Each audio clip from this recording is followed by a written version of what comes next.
Professor Nazmul Hasan Kalimullah, খুবই বিব্রতকর একটা জায়গা থেকে আপনাকে প্রশ্ন করতে হচ্ছে। সেটি হচ্ছে, রংপুর বিশ্ববিদ্যালয়ে যখন আপনি উপাচার্যের দায়িত্বে ছিলেন, সেই সময় একটি কাজের নকশা পরিবর্তন, অর্থ আত্মসাৎ, ঠিকাদারকে অগ্রিম বিল প্রদান সহ নানান অভিযোগে আহ দুর্নীতি দমন কমিশন দুদক 5 জনের বিরুদ্ধে মামলা করেছে। সাবেক 2 উপাচার্য, তার মধ্যে আপনি একজন। 5 জনের বিরুদ্ধে মামলা করা হয়েছে। এই বিষয়ে আপনার কোনো মন্তব্য বা বক্তব্য, প্রতিক্রিয়া? ধন্যবাদ। দেখুন, আমি বেগম রোকেয়া বিশ্ববিদ্যালয়ের 4র্থ উপাচার্য হিসেবে দায়িত্ব পালন করেছি। আমার আগে আমার সহকর্মী ঢাকা বিশ্ববিদ্যালয়ের প্রফেসর ডক্টর নুরুল নবী, তিনিও 2য় ভাইস চ্যান্সেলরের দায়িত্ব পালন করেছেন। ওনার টেনিয়রের পরে আমার টেনিয়র শুরু হয়েছে। আমি সেখানে দায়িত্ব গ্রহণের পরে খেয়াল করলাম যে আপনার ওই একটি হল এবং একটি ইনস্টিটিউটের ভবন নির্মাণের কাজ শুরু হয়েছে এবং প্লিন্থ লেভেল পর্যন্ত সেটি সম্পন্ন হয়েছে, অর্থাৎ আপনার বেসমেন্টটা তৈরি হয়ে গেছে। তো সেখানে আমি পরে ইঞ্জিনিয়ার এবং যিনি আমাদের পরামর্শক আপনার প্রখ্যাত আর্কিটেক্ট মনজুর কাদের, তাদের সঙ্গে কমিটি নিয়ে বসলাম। বসার পরে খেয়াল করলাম যে একনেক কর্তৃক অনুমোদিত যে নকশা, সেটি আমার আগের উপাচার্য মহোদয়ের আমলে পরিবর্তিত হয়ে গেছে এবং বড় ব্যত্যয় নিয়ে এখন আপনি জানেন যে যখন আপনার ভিত্তিটা তৈরি হয়ে যায়, তারপরে আর সেখানে কোনো কিছু করার সুযোগ থাকে না। যে ভিত্তি, সেটার উপরেই বাকি কাজগুলো করতে হয়। এবং আমরা যেহেতু উত্তরের বাতিঘর বলে পরিচিত এই বিশ্ববিদ্যালয়টি নানানভাবে অবহেলিত, বঞ্চনার শিকার উত্তরের মানুষ, সেই কারণে জনস্বার্থে এবং সবার অনুরোধে আমি কাজ চালিয়ে গেছি। এক। দ্বিতীয়ত, আপনারা সবাই জানেন যে তৎকালীন শিক্ষামন্ত্রী দীপুমণি নানানভাবে আমাদেরকে প্রভাবিত করবার চেষ্টা করেছেন তার নিজস্ব এজেন্ডা নিয়ে। আমি সেটা সহ্য করিনি বা গ্রহণ করিনি। তার সঙ্গে আপনার সহযোগিতামূলক কোনো কাজে যুক্ত হয়নি। সেই কারণে তিনি আপনার কিছু তার যে লেসপেন্সার, তাদেরকে আপনার খেপিয়ে তুলেছিলেন বা কোট আনকোট লেলিয়ে দিয়েছিলেন। এক। এবং ইউজিসির মাধ্যমে আমাদেরকে আপনার এই কাজ বন্ধ করে ফেলার একটা প্রক্রিয়া করেছিলেন। তো আমরা চিন্তা করলাম যে এই কাজটা তো আমার ব্যক্তিগত কাজ না, আমি একটা নির্দিষ্ট সময়ের জন্য ভাইস চ্যান্সেলর থাকবো, তারপর আমার মূল কর্মস্থলে আমি ফিরে যাবো। এটার সঙ্গে আপনার আমার ব্যক্তিগত কোনো লাভালাভের বিষয় নেই। তো সেই কারণে আমি আমার কমিটি যেটি ছিল তাদের পরামর্শে সিন্ডিকেটে জানান দিয়ে অনুমোদন নিয়ে আমরা কাজ অব্যাহত রেখেছি। এবং আপনার ওই ঠিকাদারদের যে কশন মানি ছিল, সেই টাকাটা থেকে তারাই বলেছে এটা আমাদের টাকা, এটা সরকারের টাকা না, আমাদেরকে এই টাকা থেকে অ্যাডভান্স দিয়ে দেন, আমরা কাজটা কন্টিনিউ করি, যাতে যেই রড, বালি, সিমেন্ট, ইট যেগুলো অলরেডি প্রকিউর করা হয়েছে সেগুলো এমনি ফেলে রাখলে নষ্ট হয়ে যাবে। তো সেই জন্য আমার কাছে মনে হয়েছে আপনার প্রতিষ্ঠানের আপনার সর্বোচ্চ কর্তৃপক্ষ হিসেবে আপনার এই কাজটি চালু রাখার জন্য সেই অর্থ খরচ করার অনুমোদন দিয়েছি এবং তারা সেটা করেছে। সেই টাকাটা কিন্তু আমি এই বিষয়ে আসবো, আমার প্রশ্ন আছে অবশ্যই। বিভিন্ন অভিযোগ থাকতেই পারে, অভিযোগ থাকলে যে সত্যতা চলে আসবে এমন কোনো কথা নয়, আবার সত্যতাও থাকতে পারে, সেগুলো অবশ্যই আইনি প্রসিডিউর বিষয়। কিন্তু একটি প্রশ্ন এর মধ্যে জনমনের প্রশ্ন উঠেছে, আপনার এই নিউজটি গণমাধ্যমে আসার সঙ্গে সঙ্গে, যে 4 বছর, প্রায় 4 বছর তো বা 3 বছর আগের বিষয়, ইউজিসিও তদন্ত করেছিল, কিন্তু হঠাৎ করে এই মুহূর্তে এসে এই মামলাটি মাথাচাড়া দেওয়ার কারণটা কি? এটার একটা রাজনীতি আছে। দেখুন, আমি সম্প্রতি টিউলিপ সিদ্দিকীর যে মামলাটা আপনার ব্রিটেনের সংশ্লিষ্ট কর্তৃপক্ষ তাকে দায় মুক্তি দিয়েছে এবং আপনার আমাদের এখান থেকে সম্মানীয় দুদকের চেয়ারম্যান এবং বাংলাদেশ ব্যাংকের গভর্নর মহোদয় তারা প্রফেসর ইউনূসের এন্টোরাজে ছিলেন এবং তাদের যে চেষ্টাটা ইমপ্রেস আপন করা ব্রিটিশ গভর্নমেন্টকে, সেটাতে তারা ফেল করেছে, তাদের শূন্য হাতে ফিরতে হচ্ছে। এই বিষয়গুলো নিয়ে আমি সমালোচনা করেছিলাম এবং উচ্চ কণ্ঠ ছিলাম যে ব্রিটেনের যে সভারেনিটি, সেই জায়গাটা ইনফ্রিঞ্জমেন্ট হচ্ছে এবং ইন্ট্রুশন হচ্ছে। এই বিষয়গুলোতে আমাদের সতর্ক থাকা উচিত। ব্রিটেন হচ্ছে গণতন্ত্রের সূতিকাগার, কমনওয়েলথের হেড, সেখানে বসবাস করেন এবং আমরা কমনওয়েলথভুক্ত দেশ এবং আমাদের প্রায় 200 বছরের একটা লিগেসি আছে। সুতরাং আমরা রাতারাতি কনফ্রন্টেশনাল একটা জায়গায় যেতে পারি না। জাতীয় স্বার্থে কিন্তু কথাগুলো বলেছি এক। আর তার আগে কন্টিনিউয়াসলি আমি এই সরকারের যত দোষ ত্রুটি এবং আপনার ব্যর্থতা সেগুলো তুলে ধরছি এবং প্রফেসর ইউনূসের আপনার যে হ্যালোটা আছে, তাকে নিয়ে যে গদগদ ভাবটা আছে, সেটাকে আমি কোশ্চেন করেছি, প্রশ্ন করেছি। প্রফেসর ইউনূস নিজেই তো একজন দণ্ডিত ব্যক্তি হিসেবে শপথ গ্রহণ করেছেন আপনার এই দ্বিতীয় অন্তর্বর্তী সরকারের প্রধান হিসেবে। সুতরাং এগুলো রাজনৈতিক উদ্দেশ্যে আপনার মামলাগুলো দায়ের করা হয়েছিল এবং তাকে দণ্ডিতও করা হয়েছিল। তো সুতরাং এখনো রাজনৈতিক বিবেচনাই ডেফিনেটলি এই মামলাটা এতদিন পরে রুজু করা হয়েছে। আমাকে কখনো জিজ্ঞেসও করা হয়নি। আমাকে নিয়ম মাফিক যেটা হলো যে আপনি প্রাথমিক যখন অনুসন্ধান করেন তখন আপনি সংশ্লিষ্ট ব্যক্তি যাদের নামে অভিযোগ ভাবছেন আছে তাদেরকে ডেকে তাদের তো আত্মপক্ষ সমর্থনের সুযোগ দেবেন, সেটা কিচ্ছু করা হয়নি। হঠাৎ করে হুট করে কথা নাই বার্তা নাই আজকে এই বিষয়টা নিয়ে তারা একটা প্রেস কনফারেন্স করেছেন, করে আপনার এই 5 জনকে আপনার আসামি করে মামলা দায়েরের ঘোষণাটি দিয়েছেন। এবং খেয়াল করে দেখেন, যেহেতু আমি একজন পরিচিত মানুষ সে কারণে আমার ছবি দিয়ে পুরো মিডিয়া ফ্লাডেড করে ফেলা হয়েছে অ্যাজ ইফ আমি একক আসামি, বাকি কাউকে লোকে চেনে না এরকম ভাব। প্রফেসর নুরুল নবী আমার সহকর্মী, ঢাকা বিশ্ববিদ্যালয়ে একসঙ্গে আমরা কাজ করেছি, ঢাকা বিশ্ববিদ্যালয়ের সাবেক প্রক্টরও ছিলেন এবং তিনি একজন আপনার কৃতবিদ্য প্রফেসর। তার নাম ব্যবহার করা হচ্ছে কিন্তু তার ছবি টবি কোথাও দেওয়া হয়। মানে টার্গেট হচ্ছে আমি।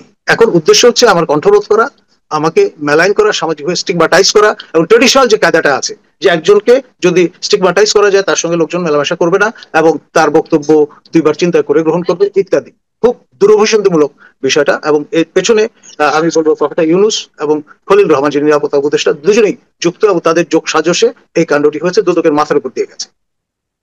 এমনটা তো অনেকে মনে করছেন যে আপনি উচ্চকণ্ঠ যে কোনো অন্যায়ের বিরুদ্ধে এই মুহূর্তে অন্তত এই সরকারের বিরুদ্ধে, তো যদি তাই হয়ে থাকে মামলা মোকদ্দমা দিয়ে কণ্ঠরোধ করার চেষ্টা এটি কি কখনো সফল হয়েছে বা এর এই বিষয়গুলি বুমেরাং হয়ে ওঠে কিনা সরকারের জন্য? যেমন আপনি আওয়ামী সরকারের বিরুদ্ধে শেষ পর্যায়ে আপনি উচ্চকণ্ঠ ছিলেন বিভিন্ন অনিয়ম দুর্নীতি এখনো আছে এবং বরাবর করবো। এবং নিজে আমি আমাদের তৎকালীন রেজিস্ট্রার কর্নেল আবু হান্নান মোস্তফা কামাল অবসরপ্রাপ্ত তাকে সহ ঢাকা রিপোর্টার্স ইউনিটিতে প্রকাশ্যে দীপুমনির ইন্টিগ্রিটি চ্যালেঞ্জ করেছি এবং প্রেস কনফারেন্স করে পুরো বিষয়গুলো বিব্রত করেছি। এবং তার আগে আপনার এই কাজ কন্টিনিউ করার প্রয়োজনে প্রতিটি স্টেক হোল্ডারকে চিঠি দিয়ে জানান দেওয়া হয়েছে যে আমরা এই কাজ করতে যাচ্ছি। মানে আমরা লুকিয়ে চুরিয়ে কোনো কাজ করেছে বলার কোনো সুযোগ, সবকিছু ট্রান্সপারেন্ট। আর এই টাকার এক ফুটো পয়সাও তো আমার অ্যাকাউন্টে ঢোকেনি। আপনার সেখানে নিয়ম মাফিক যে বৈঠকগুলো করতে হয়েছে সেটার জন্য আইনত যেই আপনার সিটিং অ্যালাউন্স বরাদ্দ 3-5 হাজার টাকা, সেই ধরনের অর্থ গ্রহণ করা ছাড়া একটা ফুটো পয়সা কিন্তু আমরা কেউই গ্রহণ করিনি। আর ঠিকাদাররা ঠিকাদারদের টাকা নিয়েছেন, তাদের টাকা ব্যবহার করেছেন প্রকল্পের কাজে এবং সেটা তো অ্যাডজাস্টেড হয়ে যাবে নিয়ম মাফিক। এটা একটা আগাম সমন্বয়ের মতো বিষয়। খুব উদ্দেশ্যমূলক ভাবে প্রফেসর ওই নুরুল নবীর আমলের যে বিষয়গুলো সেগুলোকে সঙ্গে যুক্ত করে দিয়ে আপনার একটা মেলাইন করার চেষ্টা উদ্দেশ্যমূলকভাবে, রাজনৈতিক উদ্দেশ্য প্রণোদিত, এবং এই সরকারের যে সূক্ষ্ম রাজনীতি আছে তার বহিঃপ্রকাশ এর মধ্যে আমি লক্ষ্য করছি।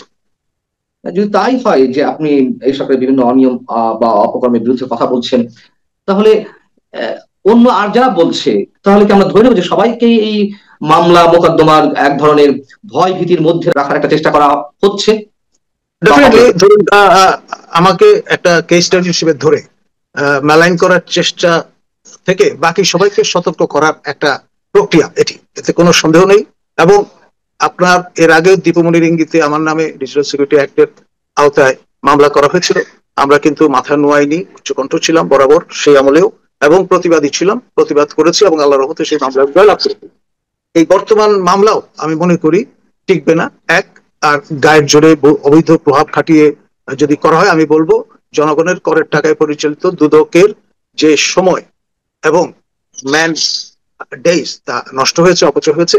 এবং আমি বা ধরুন যারা উচ্চকণ্ঠ, আপনি বা আপনার মাসুদ কামাল কিংবা রনি বা অন্যরা দেশের ভেতরে থেকে যারা সমালোচনা মুখর, তাদের কোনোভাবেই কেউ কুপকাত করতে পারবে আমরা কোনো অবস্থায় মাথা নোয়াবো না।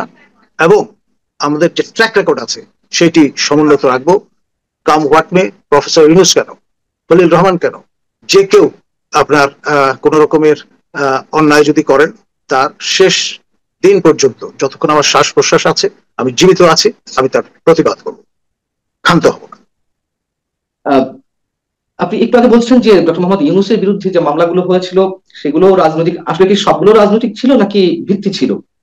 আমি বেনিফিট অফ ডাউট দেবো, কারণ এটা এই বিষয়ে বেশি কথা বলাটা আদালত অবমাননার শামিল হবে।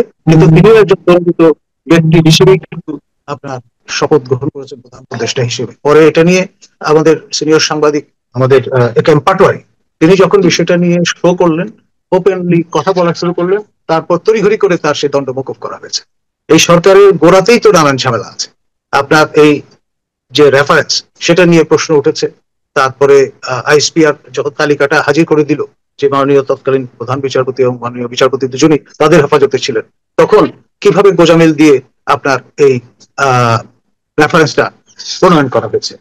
তো সেজন্য একে একে যত গভীরে যাবেন ততই দেখবেন এর মধ্যে নানান গোজামিল আছে। এখন ধরুন, ক্ষমতা চিরস্থায়ী নয়, মৌরুষি পাট্টা নয়, আর এককভাবে প্রফেসর ইউনূস পৃথিবীতে প্রথমবারের মতো নোবেল পুরস্কার পাননি, সে বিষয়গুলো কিন্তু ভুলে গেলে চলবে না। আপনার তার যে দর্শকজনের একজন মানুষ, মানবীয় যে সত্তা, সেই অনুসারে তার স্ট্রেংথের জায়গা যেমন আছে, উইকনেসও আছে। সে বিষয়গুলো নিয়ে যেহেতু তিনি আপনার প্রাইভেট লাইফ থেকে পাবলিক লাইফে এসছেন, as a public member of the public community, আমাদের প্রত্যেকের অধিকার আছে তাকে নিয়ে সমালোচনা করার, কথা বলার। এই সেই জন্য কুপিত হয়ে তিনি দুদকের মতো ইনস্ট্রুমেন্টকে আপনার রাগ বিরাগের বশবর্তী হয়ে আমাদের বিরুদ্ধে ব্যবহার করবেন, সেটা কখনোই আমি মনে করি ধোপে টিকবে না, এবং কালের বিচারে তা সবাই বিবেচনায় নেবেন। বিষয়টা দ্রুততম সময়ের মধ্যে কি করতে পারেন, আপনি যেমন কোন রকমের আমাদেরকে ফর্মালি ডেকে জিজ্ঞাসাবাদ না করে, কোন রকমের ইন্টারভিউ না নিয়ে হুট করে আপনি একটা মামলা রুজু করে দিলেন, এক। তারপরে দ্রুততম সময়ের মধ্যে একটা চার্জশিট হাজির করলেন, করে ধরেন আটক করার ব্যবস্থা করলেন, তাতে কি সরকার খুব গৌরবান্বিত হবে? বা আমাদের কণ্ঠ হয়তো আপনি বাহিন্দা বার রেখে সাময়িকভাবে আপনি রুদ্ধ করার চেষ্টা করবেন। কিন্তু আমি দীর্ঘদিন ধরে অ্যামনেস্টি ইন্টারন্যাশনাল সঙ্গে কাজ করে অভ্যস্ত, অসংখ্য প্রিজন অফ কনসায়েন্সের কেস নিয়ে ক্যাম্পেইন করেছি দেশে বিদেশে। আমাদের মতো লোককে আপনি এইভাবে হয়রানি করার উদ্যোগ নিয়ে, আর যাই হোক, এই সরকার মহিমান্বিত হবে না, হতে পারে না। আপনি বলছেন যে হুট হুট করে মামলাটি হয়েছে, কিন্তু 2021 সালেই তো ইউজিসি তদন্ত করেছিল এবং তারা নাকি সত্যতা পেয়েছিল। সেখানেও যাদের দিয়ে তদন্ত করেছে তাদের একজন বরখাস্ত, আরেকজন আপনার মামলার আসামি। তাদেরকে দীপমণি ভয় দেখিয়ে, নানান প্রলোভন দেখিয়ে এই ধরনের একটা দায় সারা গোছের তদন্ত করবার চেষ্টা করেছিল, এবং সেটি নিয়ে কোন রকমের সাবস্টেন্স যদি থাকতো, ওটা করতে গিয়ে বরং আরো যেটা হয়েছে, আমরা যেটা বারবার বলে আসছিলাম, যে আমার দায়িত্ব নেওয়ার আগে এই কাজগুলো সম্পন্ন হয়েছে, সুতরাং ওর দায় আমি কেন নেব? যখন আপনি একজন উপাচার্য হিসেবে দায়িত্ব গ্রহণ করেন, ধারাবাহিকভাবে কতগুলো কাজ করে যেতে হয়। এটা হচ্ছে অফিস অফ দ্য ভাইস চ্যান্সেলরের কাজ, ব্যক্তি প্রফেসর নুরুন নবী বা প্রফেসর কলিমুল্লাহ না। ওই বিশ্ববিদ্যালয়টি নানানভাবে সংকট সংকুল একটি জায়গা। আমাদের দ্বিতীয় ভাইস চ্যান্সেলর একদিন আগে অব্যাহতি পেয়েছিলেন এই দুর্নীতির অভিযোগে, প্রফেসর জলিল রাজশাহী ইউনিভার্সিটি, এবং তিনি যেই কাজগুলো করেছিলেন সেই কারণে এই বিশ্ববিদ্যালয় স্টিগমাটাইজড হয়েছে, এবং তার নামে দুদকের মামলা হয়েছে, জেলও খেটেছে। এখন ধরুন, সবাইকে এক কাতারে ফেলে এক কায়দায় হেনস্থা করার যে অপচেষ্টা, সেটি আমি বলবো সরকারের করের, যে জনগণের যে কর দিয়ে সরকার লালন পালন করা হচ্ছে, তার অপব্যবহার, ক্ষমতার অপব্যবহার, এবং ট্র্যাডিশনাল যে কায়দাগুলো আছে, মানুষকে ভয় দেখানো, মানুষকে বিব্রত করা, মানুষকে স্টিগমেটাইজ করা। এখন খেয়াল করে দেখেন, সারা দেশ ফ্লাডেড, সবগুলো ইলেকট্রনিক প্রিন্ট মিডিয়ায় আমার নাম ফলাও করে বলা হচ্ছে। তার মানে এটা তো ইন এ ওয়ে আমার উপকারী হচ্ছে। পুরো জনগোষ্ঠী জানে যে আমি কি কাজ করি, কেন করি, এবং কি কারণে আমাকে বিব্রত করার চেষ্টা চলছে। আমি চেষ্টা করেছিলেন, করে সফল হননি প্রফেসর দীপমণির সঙ্গে আপনার ক্লাসটা কোথায় ছিল, দ্বন্দ্বটা কোথায় ছিল? মানে তিনি নানান রকম অন্যায় আবদার করতেন, আমি সেটা কমপ্লাই উইথ করিনি, এক। দ্বিতীয়ত, আমি বলেছি যে উনি যে অসহযোগিতা করছেন সেটি আমি পাবলিক করে দেবো, এবং প্রেস কনফারেন্স করে 14টা প্রায় টেলিভিশনে আমি লাইভ প্রেস কনফারেন্স করেছিলাম। তখন থেকে তিনি আমাকে মেলাইন করবার চেষ্টা করছেন, মিডিয়াতে আমাকে এক ধরনের বিতর্কিত চরিত্রে রূপান্তরিত করার জন্য একই নিউজ বারবার করবার চেষ্টা করেছেন। করে বিষয়টা হয়েছে, আমি এক ধরনের জাতীয় পরিচিতি অর্জন করেছি, এবং আমি এই প্রফেসর ইউনূসের আমলে যেটা পেলাম, ডেফিনেটলি দেখবেন আল্লাহর রহমতে আন্তর্জাতিক পরিচিতি লাভ করব। আমার শেষ প্রশ্ন, যদি এই যে অভিযোগে আপনার বিরুদ্ধে মামলা হয়েছে এর সত্যতা না থেকেই থাকে, যদি সত্যি সত্যি শুধুমাত্র উচ্চ কণ্ঠ যে আপনি বিভিন্ন অন্যায়ের বিরুদ্ধে, অপরাধের বিরুদ্ধে, এই কারণে যদি মামলাটি হয়ে থাকে, এবং নিশ্চয়ই আরো অনেকের বিরুদ্ধে হবে, এ করে কি আসলে শেষ রক্ষা কোনো সরকারের হয় বা হয়েছে কখনো, বা অথবা এই সরকারের জন্য হবে? দেখুন, 1971 সনে আমাদের জাতীয় বীর যারা, তাদের প্রত্যেকের নামে 14 বছরের সশ্রম কারাদণ্ড দেওয়া হয়েছিল আপনার পুরস্কৃতকারী বিবেচনায়। আপনার নূরে আলম সিদ্দিকী বলুন, শাহজাহান সিরাজ বলুন, আসমা আব্দুর রব বলুন, আব্দুল কুদ্দুস মাখন বলুন, তাই না? তো সুতরাং এগুলো ইতিহাসের অংশ। তো এইসব আপনার বিষয় কখনো ধোপে টেকে না। আর যা কিছুই আপনি বলুন করুন না কেন, this is not the right way. Professor ইউনূসের স্ট্রাকচার, প্রফেসর ইউনূসের পেশার সঙ্গে এগুলো যায় না। এবং দায় তিনি এড়াতে পারবেন না। সরকার প্রধান হিসেবে দায় পরিপূর্ণভাবে তাকে নিতে হবে। দুটো কোয়াসি কনস্টিটিউশনাল বডি ঠিকই আছে, কিন্তু আপনার ব্যত্যয় একটার পর একটা করে সেগুলো কিন্তু আলটিমেটলি দায় কিন্তু প্রফেসর ইউনূসের ঘাড়ে আসবে। পাইকারি ভাবে যে মামলা মোকদ্দমা দেয়া এবং মেলাইন করবার চেষ্টা, কোন শিক্ষিত লোক এই দেশে বসবাস করুক সেই রকম একটা পরিবেশ আপনি যদি রক্ষা না করেন তাহলে দায় কিন্তু আপনারই উপর আসবে।